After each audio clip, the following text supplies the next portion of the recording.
Hello, and welcome back to the Follow Your Spark podcast.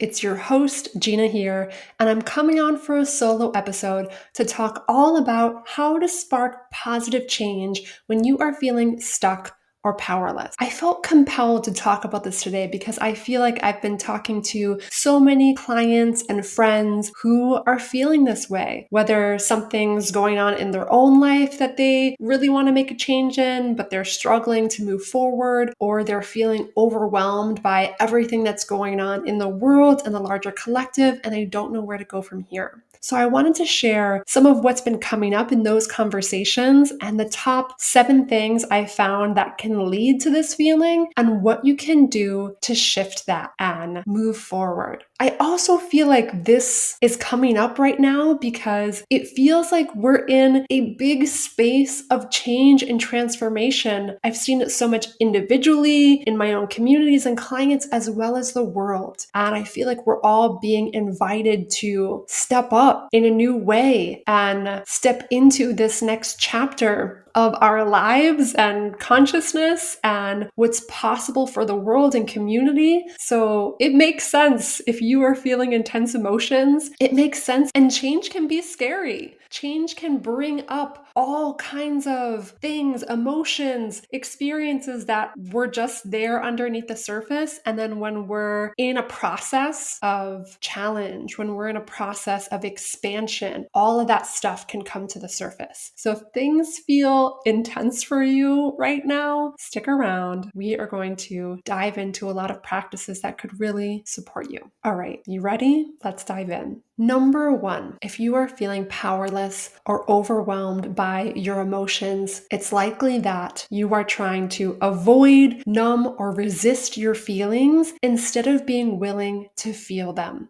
So often with my clients, when I talk about feeling feelings, there's this fear of, wait, why would I want to feel fear, doubt, uncertainty, despair? And if I did feel them, wouldn't I just be consumed by them and, go off into this spiral of doom? I understand that question and that concern. And what I've also found is that the opposite most often happens. That when you are willing to feel your feelings and not resist, avoid, or numb out, that's when they are that much more able to move through you instead of you feeling like you're drowning in them and like those feelings are paralyzing you from taking any kind of action or moving forward from here. And it's often the resistance to what is, the resistance to our feelings, the resistance to our circumstances that cause extra suffering. So when you are able to not resist your feelings and give yourself space and permission to feel them, that's when they don't have as much of a hold on you anymore. So what do I mean by feel your feelings? I'm going to give you 2 different examples of practices that you can use to explore this. The first one is all about bringing awareness to the sensations in your body. So when I say feel your feelings, I mean tune in to how they feel physically. And you can do this by, if you're able to, you can close your eyes, you can place your hand on your heart. So anytime you feel strong, intense emotions coming up, I invite you to take this pause and first begin to tune into your breath. Take inhales through your nose,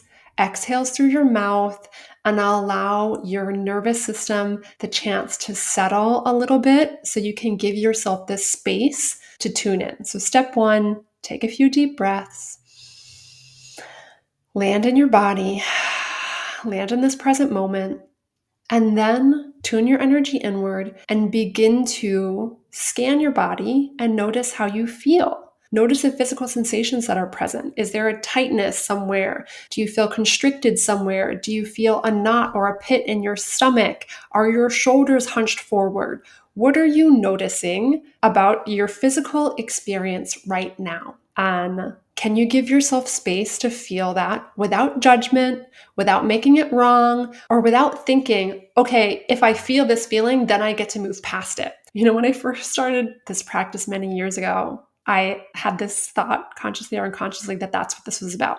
Okay, if I learn to feel my feelings, then they'll go away. But that's another subtle flavor of resistance. So this is not about feeling your feelings so that they go away. This is about feeling your feelings because all of your feelings are part of the human experience. So you might as well give yourself space to feel them because you can't avoid them. We can't avoid the challenges in life. We can't avoid the more uncomfortable, quote unquote, emotions. So when you stop trying to resist them, you alleviate the suffering that comes from that resistance and the stress and the judgment and the shame that might get wrapped up from thinking that you shouldn't be feeling that way, or you're bad and wrong for feeling that way, or you should just, reframe it and think positively, and you're forcing yourself to do that. So you let go of all of that and you give yourself space to simply feel and be with what is. And just doing that, just taking a couple deep breaths and noticing the sensations going on in your body and seeing if you can do that without judgment is a transformational practice. And in the work that I do with clients, we continue to go deeper from here and tune into what are those emotions that are present? Do they have any messages for you? Is there anything that you could honor inside of yourself to hold space for what's coming up? So that's possible and a lot easier to do with someone. And a great place to start is to simply give yourself space to feel them.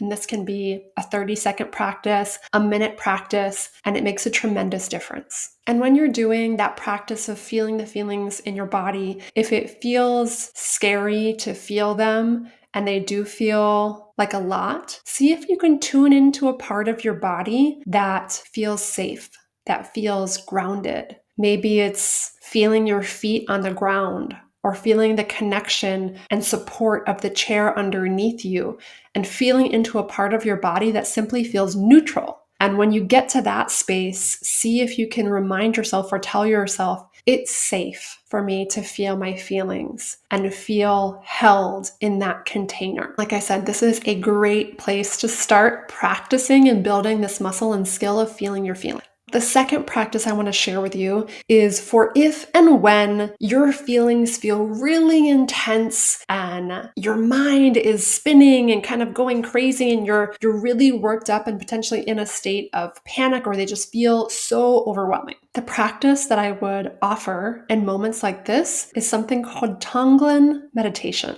I've turned to this practice many times recently in the past few months when I have felt intense emotions, and I find myself sharing this practice with clients and friends again and again. So I wanted to offer it here to you. If you've never heard of TONGLEN meditation, it's a Buddhist practice. It's kind of similar to loving kindness meditation. If you've ever done or experienced any meditation like that, where you're sending out loving kindness to other people on the planet. This practice is all about being willing to tune in and feel the emotions that others in the world might be experiencing that are the same as you right now. And being willing to feel those challenging emotions, those painful emotions, breathing that in and then breathing out what you wish for yourself or for them, whether that's peace or love or trust, whatever it is. So if you're hearing this and if a thought comes up of, wait a second, I don't want to breathe in other people's pain, I don't want to breathe in other people's heavy emotions, won't I just be carrying that in my body right now? It doesn't work like that. Why I found this meditation so transformative for me personally is because when I am feeling so overwhelmed and like worked up in a state of panic or really intense emotions, and I feel like I can't break free of that, being able to open up to the thought of, wow, I bet there's so many other people who are experiencing this right now, creates some spaciousness within me. And again, this is about being willing to feel feelings for yourself, being willing to offer compassion and empathy to other people who might be feeling those feelings, and then creating a space for whatever feelings you want to invite in. And if you've ever found that in your own life, it's easier to support other people sometimes and you're not able to support yourself, I find this meditation works very similarly. So if I was unwilling to feel my feelings for myself, I find I might be willing to feel them on behalf of other people, on behalf of the collective. And it leaves me feeling more willing to open up and surrender and know that I'm not alone. I think sometimes in our most challenging moments, it can feel like that of I'm alone. No one could possibly imagine how I feel right now. And when you tune in and open up and imagine, wait a second, there are billions of people on this planet. I bet there's at least one other person who might be experiencing something very similar to what I'm experiencing right now. Even just imagining that possibility opens up something for me. And in all likelihood, there's probably hundreds, thousands, millions of other people on this planet who might be feeling exactly how you're feeling right now. So like I said, this is about being willing to breathe in all of those emotions that you're feeling yourself and you can imagine other people might be feeling, and imagine them evaporating from all of your bodies and then breathing out all of the emotions and feelings that you want to invite in and make space for. I'm going to record my own version of this Tonglen meditation and share it on YouTube, and I'll post the link for that in the show notes. So if you want to be guided through that experience, check that out. And like I said, this is something that has really made a profound difference for me recently, especially in those moments that feel really intense and I'm struggling to feel my emotions personally. So if you are ever in a moment like that, check out that meditation. Number 2, if you're feeling powerless when you think about the change you want to create in your own life or in the world, it's likely that you're thinking about what's outside of your control versus what's within your control. I know that when listening to the news and hearing all the stories about what's going on in the world, and you're hearing that perspective of this is why everything is so terrible, these are all the tragedies going on, this, just a lot of really heavy information, it's natural that you would feel powerless or like everything's, the whole world is falling apart and there's absolutely nothing you can do about it. So when it comes to thinking about what's outside of your control versus what's within your control, one of the biggest things that is within your control are your thoughts and your perceptions. Now, before I get into this is not about thinking everything is great and ignoring all of the challenges that you might be experiencing or that might be going on in the world. This isn't about burying your head in the sand and being oblivious to anything going on. This is not about that. This is about being aware of what your experience is without resistance, and then asking yourself what's within your control. And like I said, your thoughts are a huge piece that is within your control. And I want to give one example of what I've seen as the power of this that's had a really profound impact on me recently. So in Asheville, I'm sure you've likely seen or heard news stories of the impact of the storm that happened there this past month, October 2024. What has inspired me so deeply is the response that I've seen from the people there. So I spent 2 months in Asheville when I was on my year-long road trip a few years ago, and I had the pleasure of meeting so many incredible people who were resilient, passionate, committed, really dedicated to their community and elevating each other. And in the aftermath of this storm, I've seen that same energy come through. I've seen them,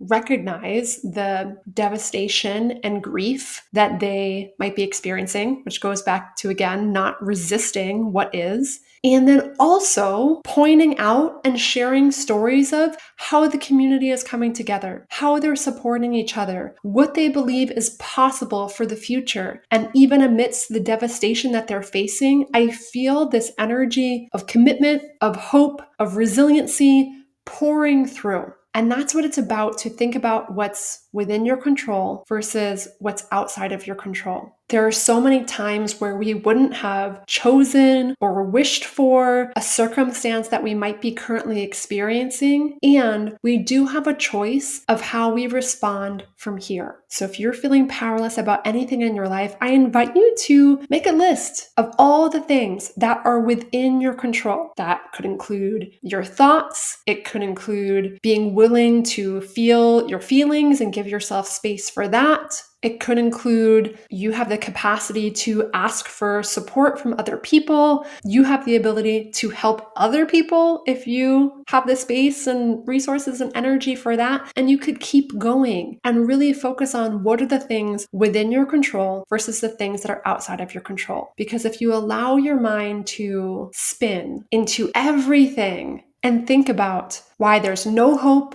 there's nothing you could possibly do, you should just give up now, that's going to result in a lot of stuckness, a lot of feelings of being powerless and being paralyzed. Versus if you can hold space and honor whatever it is that you're currently experiencing, and it's okay if there's grief associated with that. It's okay if there's exhaustion associated with that. And to be able to focus on what's inside of your control and remind yourself of that can help you keep going and put one foot in front of the other and not give up no matter what you're facing. All of the other points I'm going to share, 3 through 7, are all part of what's within your control. So, number 3, if you're feeling daunted by whatever is going on in your life or in the world, you're likely focusing on what's going wrong instead of what's going right. This is another flavor of your thoughts matter and what you choose to focus on matters. I've experienced a few different health challenges the past couple months, and I've seen a lot of friends, like way more than normal, experience really challenging health stuff going on in their lives. And in those moments where we might have an illness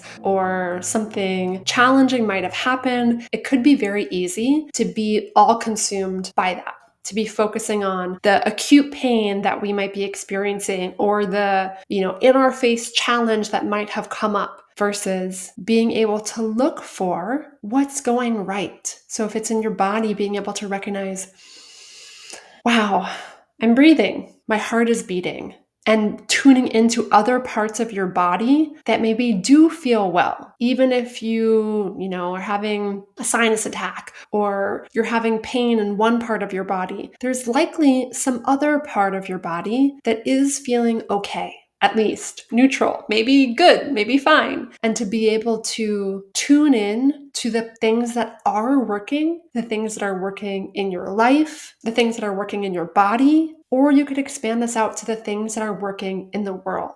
Like I said, especially if you listen to the news all the time, it could feel like nothing is going right. Everything is terrible. The world is terrible. Society is terrible. Humans are terrible. Everything is bad and wrong. And that's not true. Again, things are 50-50. We can find the good if we look for it. And it's not about ignoring the challenge. It's about holding space for both.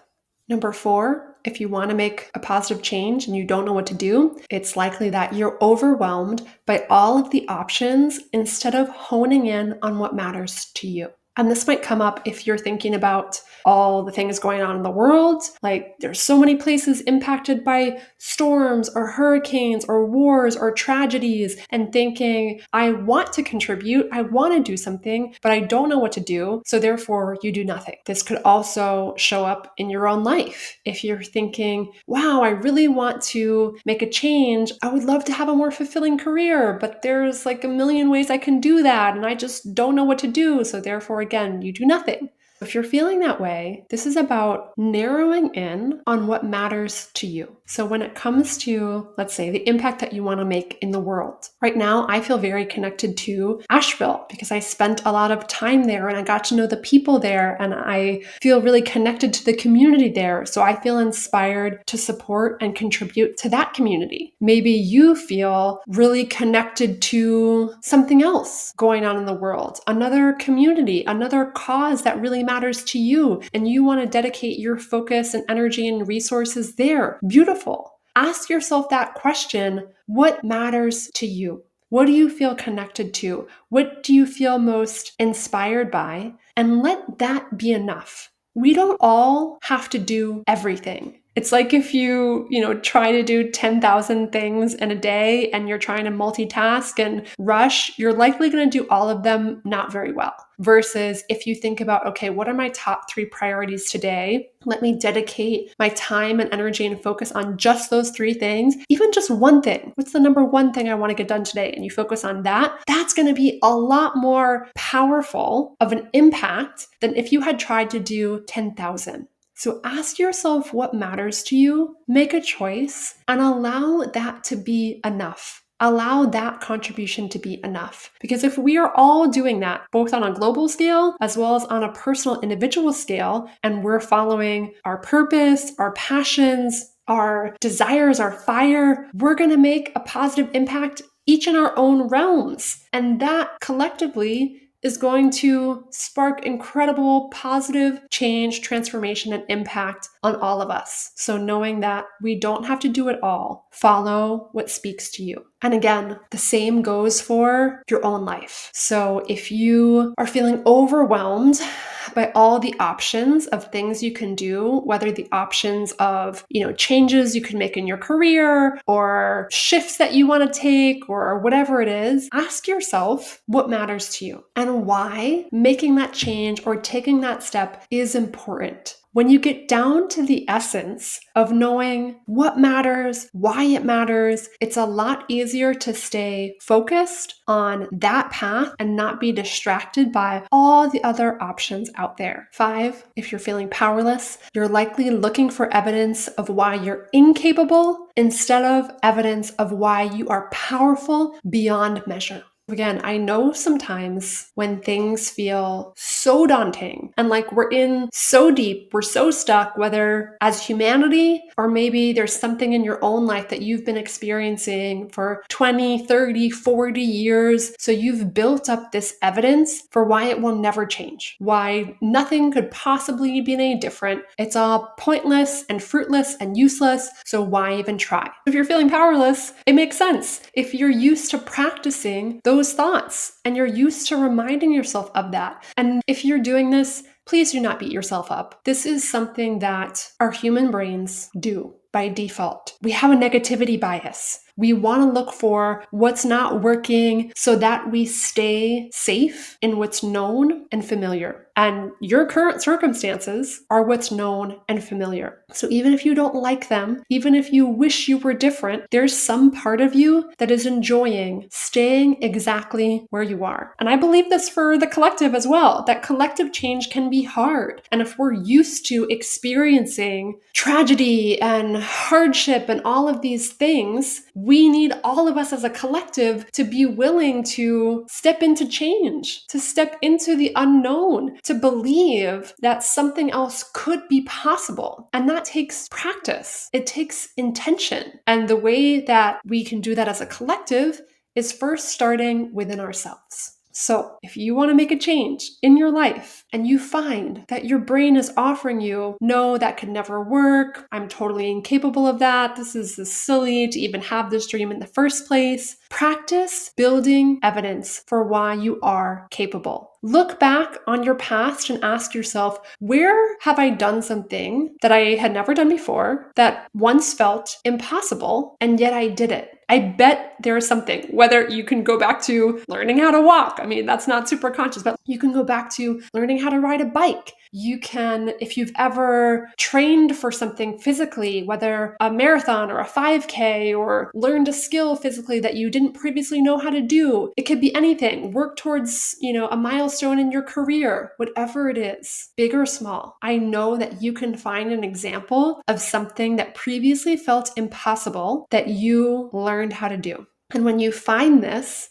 ask yourself how you did it. And I know the brain is going to want to be like, well, maybe I just did it or it just happened. It didn't just happen. You can consciously look for how it happened. And again, make a list, find evidence, whether it's like, okay, I practiced every single day, or I held the belief that it was possible. I thought that, other people have done this, so it's likely that I could probably do this too. Maybe you asked for support, or you took a class, or you worked with a coach, or you went, hired a personal trainer, whatever it is. Find the evidence for why why you were capable in the past and how that can translate to whatever it is you're facing right now. Whether you want to take a career leap of faith, whether there's something else that feels like you could never figure out, whether it's financially or otherwise. The example that's coming to my mind right now is like someone who wants to be an entrepreneur and is afraid of what they're going to do for health insurance. And it's unknown, right? They haven't started researching it. They don't know. So their brain is telling them, I couldn't possibly figure that out. How could you believe that, oh, I figured things out in the past. I bet I could find a solution for this. I know I'm capable of finding solutions because I've done it before. Build the evidence in your brain for why you are capable beyond measure instead of why you can't do it.